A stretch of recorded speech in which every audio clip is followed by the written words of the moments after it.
So let's just talk about dating after an experience like that. You are trauma bonding with someone who infected you, and you just make the decision that I'm gonna be with them. But then once you leave, like, are you afraid to date? What does that look like? Do you disclose your status? Do you disclose your status to anyone? How do they take it? Like, was there a dating phase before meeting your fiance now? I was petrified. I was petrified of men. And I was petrified of myself. Like I felt like I couldn't trust myself to make good decisions. I'm like, this guy was a blaring walking red flag, and I I don't know, like I really did not trust myself. And so I didn't go out for like about a month and a half. I didn't go out. I just went to like work. Like I stayed home, went to work, or I like went and I got food, but I didn't like I wasn't in any social settings. I didn't want to run the risk of like a guy finding me attractive and talking to me. So I'm just like, what do I say? Hi, my name is Bianca. I'm HIV positive. Like I'm just like, when does this like conversation like what do I do? And so I just try to avoid it for as long as I could, because number one, like I said, I was just pretty traumatized just from like men in general and from that relationship.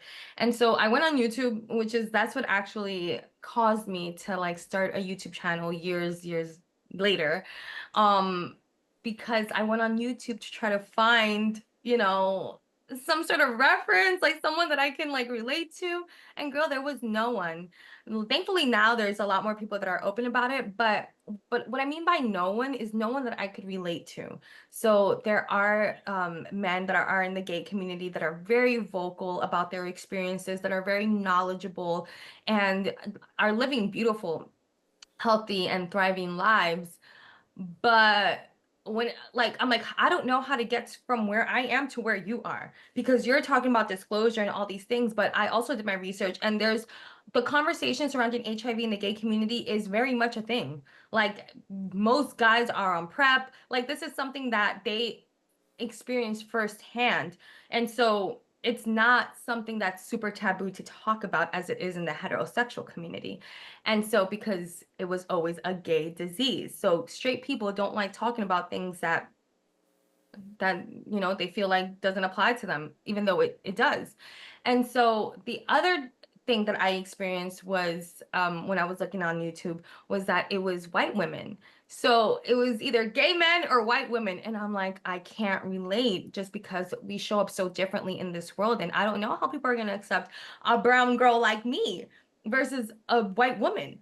And so I was like, I don't know. I don't know what to believe. And then there's a lot of people who were saying like you don't have to disclose if you're undetectable. If you're having like casual sex and you're just hooking up, you don't have to disclose. And I was just like, oh, I'm so great that people think this way, but I don't know if I could do that. Like, I don't think that this is something that aligns with my values. And so I I decide like December 31st. I'm like, okay, I'm like lonely. I never thought that I was gonna be single because of HIV. Like, never did that cross my mind. And I didn't stay with my ex because I was scared that no one was gonna love me. Like, I was genuinely like trapped in that relationship. So I was never like, oh, I can't leave him because no one's gonna love me. It was never like that. At least I don't think. And so, anywho, I'm like, I'm ready to like at least entertain, like at least like have someone flirt with me. I was just like, I did the work. I was single, and I, by the way, loved being single. Singleness and singlehood is so underrated because it is such a beautiful season. And I know that like people are like, oh yeah, you're saying that, but you have a whole man, and I'm like, when I was truly single, because I was never truly single. Even if I wasn't in a relationship, I was like talking to someone or messing with somebody or whatever. I was truly single for the first time in my life, and it was so beautiful. Um, so don't resent this season of waiting, ladies, if you are currently in it. Anyway, I meet my man November of 2019, and like he is so fine. And anyway, so I see him, we meet at my job, and like we have a great conversation. Like these are things that would just always matter to me, like how I connect with the person, how deep we can get. And we got pretty deep. Like there was a lot of depth in our conversation, but I was not ready. Even in November, like I was just like, no, not ready to take it to the next level. Like next level being numbers. Like, I don't even want to, don't even text me. Like, so we went our separate ways. We talked for like 2.5 hours until the lights turned on. I'm like, okay, thank you so much for coming. Like, have a good day or have a good night, whatever. And so I went my separate way. He went his separate way, and that's it. I didn't think about it again. And come January, like I felt like I wanted to put myself out there. I wanted to experience what it was like. At this point, I've already disclosed to several people in my life. My parents know, my close friends know. And something about disclosure is that disclosure is a muscle that you have to practice. The same way that like when you go to the gym, you could go to the gym for years. It doesn't mean that it gets easier, right? Like the workout itself doesn't get easier, but you are trained. You are training your muscle and your mind to withhold the pain and the discomfort that you feel at that moment in order to get the results at the other side of this workout. And that is what disclosure is like. It doesn't mean that I feel completely fine disclosing, like, oh, yeah, it's nothing. It's not, but I've prepared my mind, that muscle, to feel the feelings that it is feeling in order to get to the other side of it, which is complete and total acceptance of myself, whether or not the other person accepts me. And so I started like very low risk, like, friends that I knew would be rather understanding and things like that. And then I went and I told my mom, and then I told my dad, and then, I told other people that I cared about deeply, like their perception of me. And but everyone accepted me, everyone loved me. It was really hard for my family because their understanding of HIV is very much like of the 80s. So they had their own things that they had to deal with and their own self-internalized stigma that they had to deal with. And they didn't know how to really show up for me. So that was really hard. They tried their best, and now, I mean, everything's great. But it was definitely a journey and a process for like the people closest to me. And finally January comes along, and there's this guy who's like been in my DMs for like 4 years, girl. Like honestly, like just so like give him some milk, give him some water. And I'm like, you know what? I'm gonna go with this. And this might be like, I know people are gonna be like, oh, well, that's what you get. Okay, maybe that is what I get. Maybe that is what I get. Because this person really didn't care about me. Right. Like he would just like always be like sliding in my DMs trying to chill or whatever. So I give him like I finally respond to one of them, and he like we started talking, and he's like really love bombing, like the like we talked for like 10 days because he was out of town. So he's like, yo, like I could really see my life with you. And I'm like I already did the work, like girl, I'm still doing the work, but I felt like I'm like I've done the work. Like this is so silly, this is so stupid. Like what you mean, like you really do not even know me, like I'm not doing this again. But I liked it, it felt good, and like feeling the attention, I was just like, okay, yeah, yeah, yeah. And so he comes back to New York, and we go on a date. Like we go get like massages and stuff like that, which is like, why are we doing that on the first date anyway? Like you're supposed to be talking to a person on the first date, not like being laid down in a bed, and like how are you gonna communicate? Like how are you gonna get to know the person? And so whatever, like we get a couples massage, and after that's done, like the lady leaves the room, and she leaves us there by ourselves because of course like we're unclothed, like we're getting a massage. And he tries like he tries to have sex, like he's like, yo, come over here, like that, that, that. And I was like, oh, no, no, no. And then like it was just like, what the heck, like there's no condom in sight, and I'm just like, I'm literally trembling, like what the heck do I, like I was not ready for this, like I was not ready for this to happen. But in the past, I've been very much like, even though I wasn't ready, I didn't want to disappoint the other person. So I would like do it. But I couldn't in this time because now there was just something like I just, there was HIV involved. And so I was just like, no, no, no. I'm like, no, we can't do this right now. Like, I'm not ready, blah, blah, blah. We go back into his car, and he's like, he drops me off in front of my house, and we're in front of my house at this point, and still sitting in his car. And I'm like, listen, like I need to talk to you. By the way, by this time he already told me he loved me. Only 10 days in, and he's like, I love you. I love you. I see myself like with you, starting a family with you. And I'm like, okay. So I'm like, being that you love me, right? Like, I feel like I need to tell you something, because, like, if you love me, then you need to know, like, who you're loving, and you need to know all parts of me. And I was like, um, I told him about like a short version of my story, and I'm like, I'm HIV positive, and like I want you to know that I'm healthy. When it comes to being HIV positive, it's so crazy that people are so self-centered, like that they don't even ask, like, are you okay? Like, how are you feeling? It was just like, oh, did you give it to me? Am I gonna die now? And I'm just like, first of all, I'm healthy and I'm okay and I'm undetectable, which means that I cannot transmit the virus. And then he's like freaking out. Like at this point, like he is freaking the heck out. And we didn't do anything. Like at this point, we've only kissed. And he's like, we kissed. Oh my gosh, I have HIV now. I have HIV. I'm like, no, no, sir, you're a grown man. You, you do not, you cannot get HIV through kissing. Like, no, you cannot. And plus, I'm undetectable, right? So, like, let's just focus on the fact that I'm undetectable. And he's like, no, no, no, we kissed, we kissed, we kissed. And by the way, I did not make a move. Like I made zero moves, right? But anyway, um he's like, I need to go to the doctor. I need to go to the doctor. I'm like, honestly, love, I think that you should go to the doctor. Not only to get tested, but to explain to the doctor what you're experiencing so that they can let you know what it means to be undetectable and what it means to date someone who's HIV positive. Like, I think that it's very important that if you don't believe me, at least you can go to a doctor and a professional can explain to you what's going on. And girl, what was that for? He ended up blocking me, like ended up blocking me. And the last thing that he said before he blocked me was like, don't worry, like I got you. I'm not gonna say anything.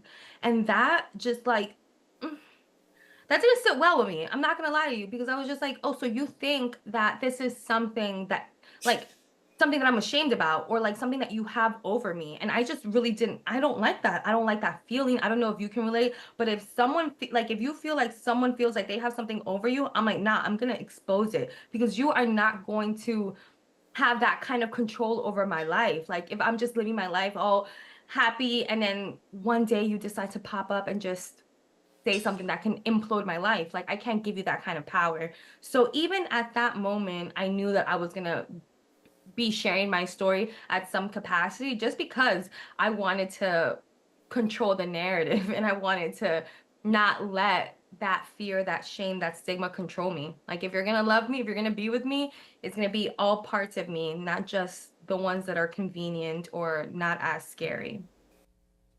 And fast forward to now, where you found someone who loves all parts of you, who knows all of Bianca. So talk to us about that.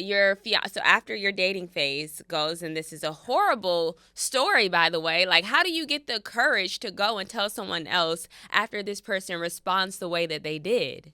Well, this video, because I filmed myself because I felt like this is gonna be a testimony. Like I'm sitting down, I'm devastated, I'm so hurt. This is the first person I've ever disclosed to that I'm romantically interested in, and he dubs me. He ends up blocking me. He doesn't even give me an opportunity to get to know me.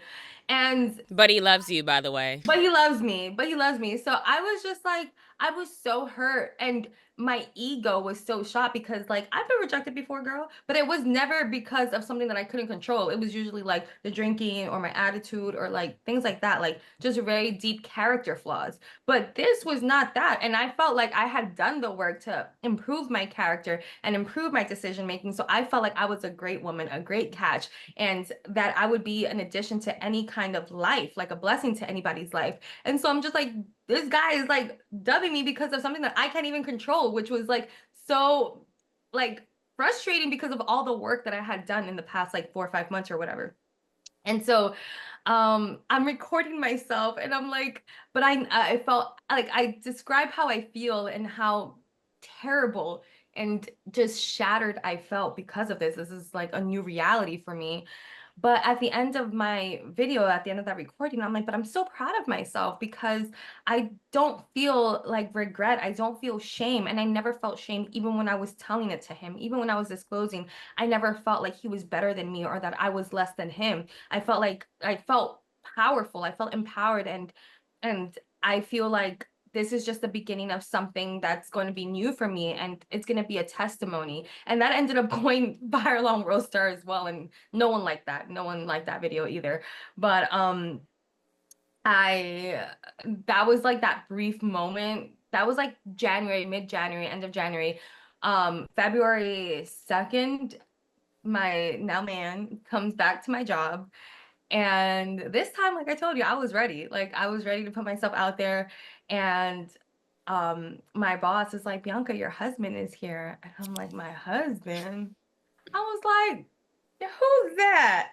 And this was like for a boss to remember a guy that came in like 4 months ago says a lot. Like says a lot about the connection and the dynamic that I didn't even see because I was in it. And yeah, like so that night, like we ended up exchanging numbers and I'm like, you're mine. Like in my mind, I was just like, this is mine. Like this is me. Like I've never felt that way before. I mean, I feel like I've felt that way before, but for very selfish reasons. This time I was just like, this is my person. And so we decide to we talk like again for the rest of the night and we make plans to like meet up the next day. He's like having the gym and I was having the gym. So he's like, let's go like on a gym date. And I'm like, yeah, let's do that. Let's go work out together for sure. And so at that time there was a gym that I used to go to. It closed down because of the pandemic. This was right before the pandemic. So remember, February 2020. And we link up and he comes up to my crib and I'm just like, oh my gosh, no, no, no, we need to leave. We need to leave. There was a lot of sexual tension, a lot of like, and this is before me returning to Christ. Just disclaimer, okay? So we're hanging out and things are just getting really like hot and heavy, steamy. And you know, also it had been quite a while, like for me at that point, like without, any kind of anything. And so I knew what he wanted. And I can't say that I didn't want the same thing, but I start having this internal battle of like, but they said, like the gays, they said that you don't have to disclose. You don't have to disclose. Like, you don't know where this is gonna go. You don't know, like, if you guys are gonna end up together. Like, you don't have to disclose. It's none of his business. You're healthy. Like, it doesn't affect him. And then there was like another part of me that was just like, Bianca, like, if you want something serious with this guy, you can't start off an experience, a relationship with lies. Like, this is not something that's gonna benefit you. So I'm just like battling, battling, battling, and like we're like in it, like not having sex, but like literally, like like about to. And I'm like, no, no, no, we need to stop. And then he was like, what's going on? And he didn't get mad, he didn't get frustrated. He's like, okay, what's going on? Like, obviously, you seem very perplexed. And so he, we sit down, and it took me about 40 minutes to tell him what happened because I was so scared. And I tell him, and he literally has poker face. Like I can never tell. Like now I could tell because like I know him so much better now. But like at that moment, I was just like, what is he thinking? I told him that I understand if he never wants to see me again. Like I understand if you don't want to continue getting to know me or even getting in a relationship with me. I fully understand, but that, I'm healthy and that I would love to get to know him further. And he's like, give me a second. He took out his phone and he looked up what is undetectable. I know this because he told me after. And then he found out what it was. And he was like, he tossed his phone and now we are gonna make 5 years in February. And so so yeah.